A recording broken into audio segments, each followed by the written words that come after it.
Okay, we begin the Opus 25 Etudes by Chopin with this one, with the first one. A flat major, the Aeolian Harp, as it's known. I'll begin by playing the first major phrase for you, and then we'll start from the top. I'll tear it apart. I'll show you exactly how you can learn it yourself, all the techniques you'll need, and how to practice it as well. Here goes.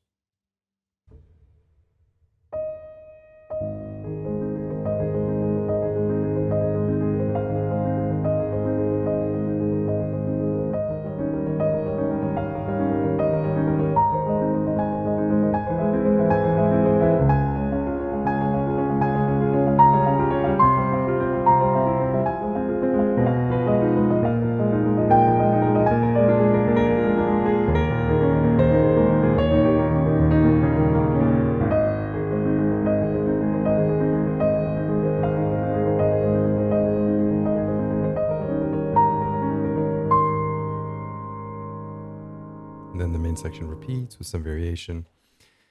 But you can see that really the technique stays the same. So what we have to do is understand how to practice the first, like 2 lines of music, get a good sense of the movement of the wrist, the movement of the fingers.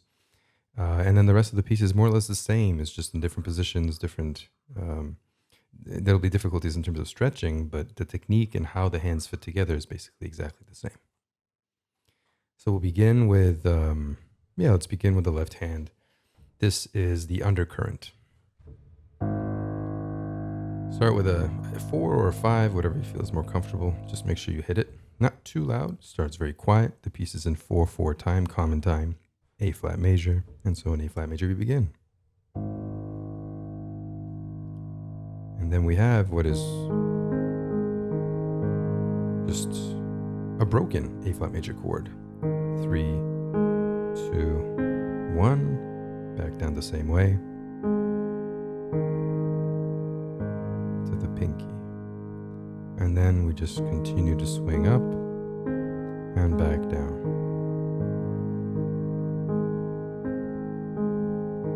So you'll swing up 4 times in the first bar.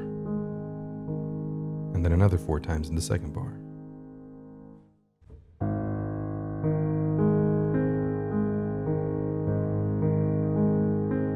That's twice.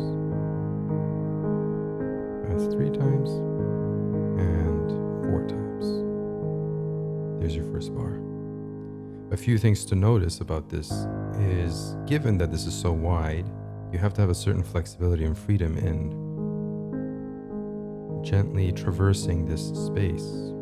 So take your time and learn this, because really this is what's always coming back in different forms. Right? This thing back and forth.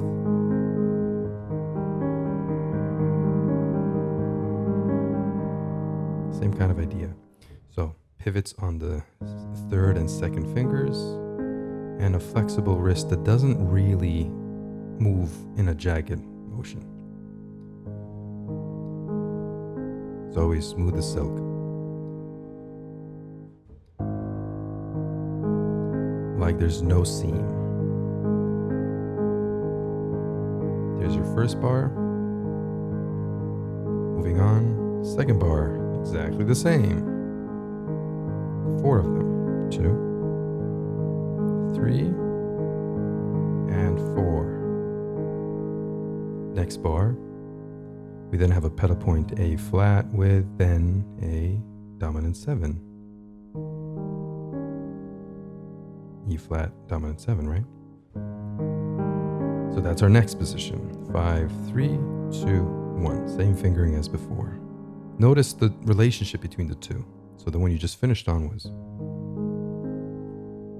2 and 1, A flat and C. In the next one, the bottom 2 notes stay the same, but the top 2 widen by just a semitone in either direction, and that's your next position.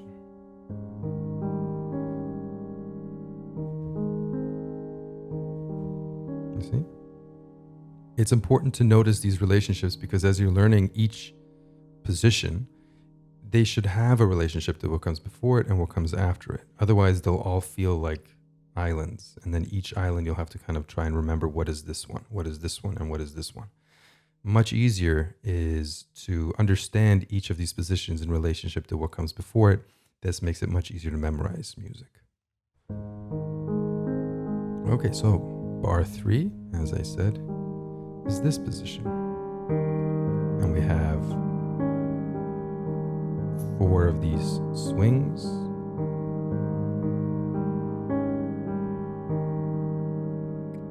Moving on to the 4th bar, we're back to regular A flat major twice. And on the next 2, same exact thing, except that the 3rd finger rises to an E natural.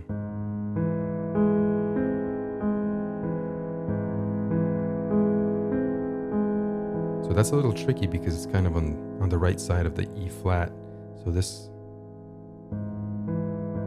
makes it a little bit complicated to get to, but the freedom of your hand moving across the keys should help you to kind of get around that difficulty. Because as you can see, you don't really need a huge amount of connection here. The hand moving across frees up the space for the 3rd finger. You don't have to go looking around the corner like this. You can pivot, float, and arrive all while your hand is moving. That's in fact how you should be playing this. So we have 2 of these now.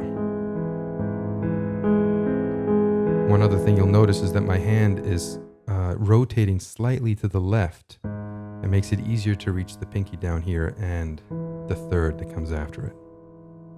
So instead of having the hand flat, completely flat, I guess parallel to the keys, if you turn it just a little bit, you suddenly have a little bit more space to reach with your pinky this way. Something to kind of toy with, because you'll need this as you get into the wider jumps, the wider positions where you have to traverse a lot more space. But for now, this is pretty good. It's still reasonably close. Putting all that together.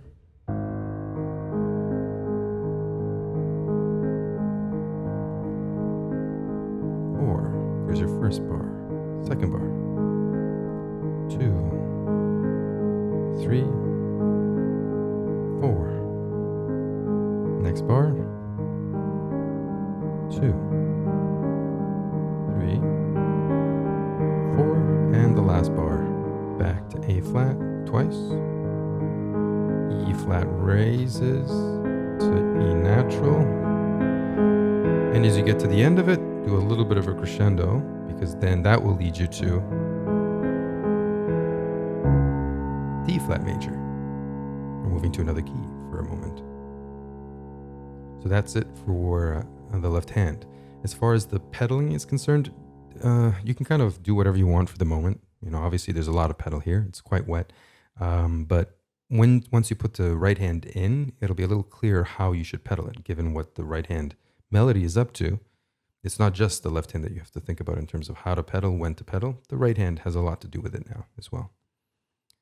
Speaking of which, here is what happens. The piece begins with a quarter note pickup.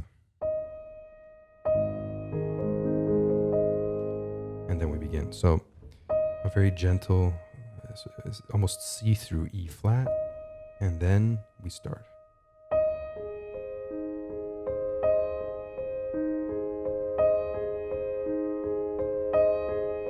There's your 1st bar. So the position 1, 2, 3, 5. You don't have to traverse much at all. It's all within an octave, so no need to go searching for anything at all. But still, and even while you're playing this, notice my hand. Notice my wrist. It still does a gentle sway back and forth like a little oval. Just a little oval with the wrist. The fingers are 5, 2, 3, 1. And then all the fingers up, 2, 3, 5. And that 5 marks the beginning of the next one. 5. And each of these 5s is melodic, which is why I'm playing them louder than the notes beneath.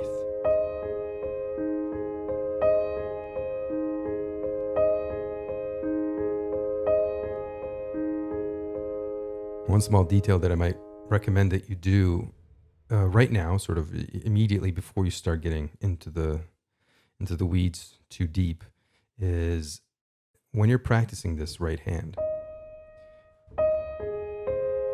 make a slight accent on the third finger. The third finger, which is the third note in line for each one of these units. 1, 2, 3.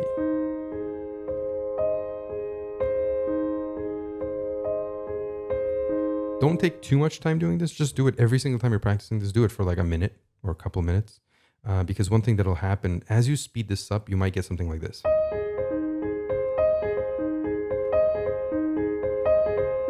These two will start to kind of tighten because it's easier to play that way, and you'll end up with something that's uneven and clumsy sounding. So right out of the gate, a helpful thing that you can do to train that finger is just give it a slight accent just for a couple minutes when you're practicing.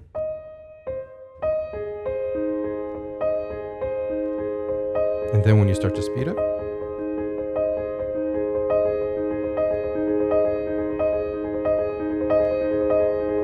it'll be a lot easier to keep that even. Okay. Moving into the next bar. So we've got the first one finished. 2, 3, 4. There's the end of the bar. The next bar begins with the pinky reaching up to F, and everything beneath it staying exactly the same. The pinky then dropping back to E flat where you started, and then repeating that 3 times. So what you have here really is a melody of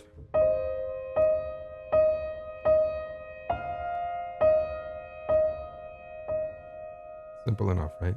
Nothing too complicated.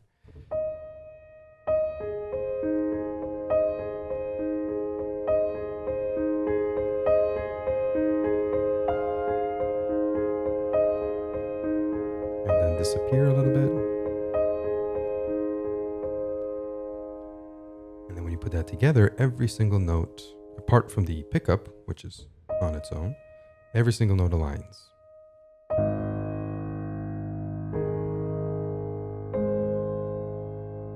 Notice that the thumbs come together.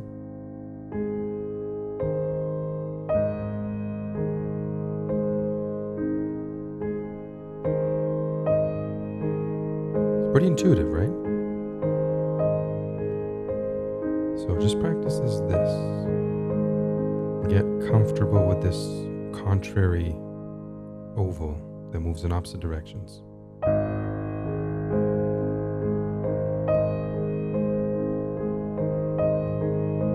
Gentle, no tightness anywhere. And just play around with it, maybe speed up a little bit, see where you fail. And if you notice one note is too loud or the other one is too early or too late, then you can sort of slow it down, play the right hand alone, play the left hand alone, try to figure out what is it that's making it, not quite the way you want it. And then, little by little, kind of play around with this very basic movement and see what it takes to speed up, right? Always make sure when you're speeding up that the ovals are speeding up along the way. And as you speed up the ovals, they become a little tighter. They're not as wide. They don't need to be.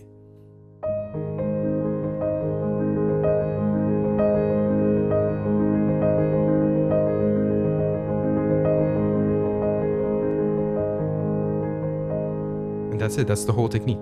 Once you get more comfortable with it, then we move on to the next one. So we know that the next bar is the pinky up here, and everything else remains the same. So let me play the whole of the 2 bars, hands together, reasonably slow.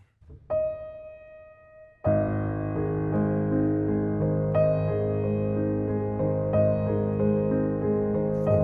next bar.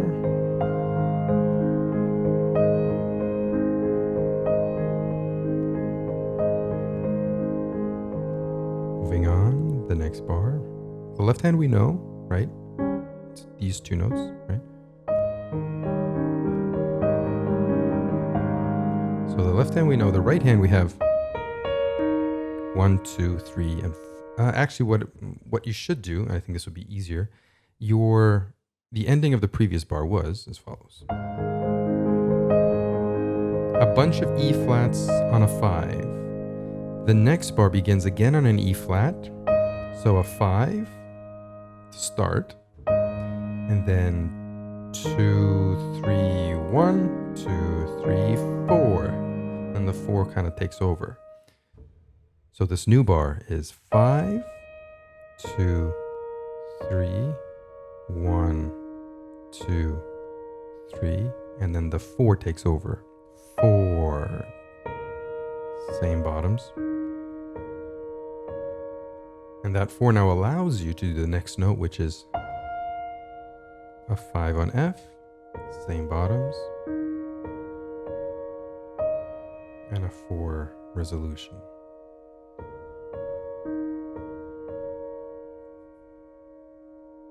Once more, this new bar is 5, 4, F on 5, and then back to 4 on E flat. And that together with the left hand.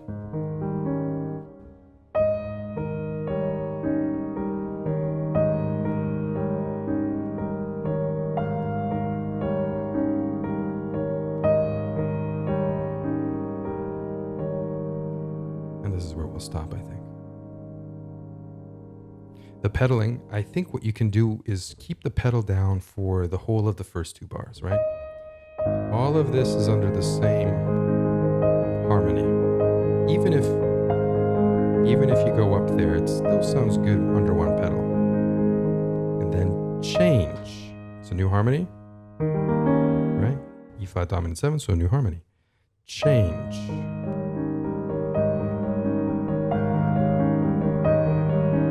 And then change. And I'll show you that in the next part of the tutorial. All right, stick around and let's move on. See you in just a bit.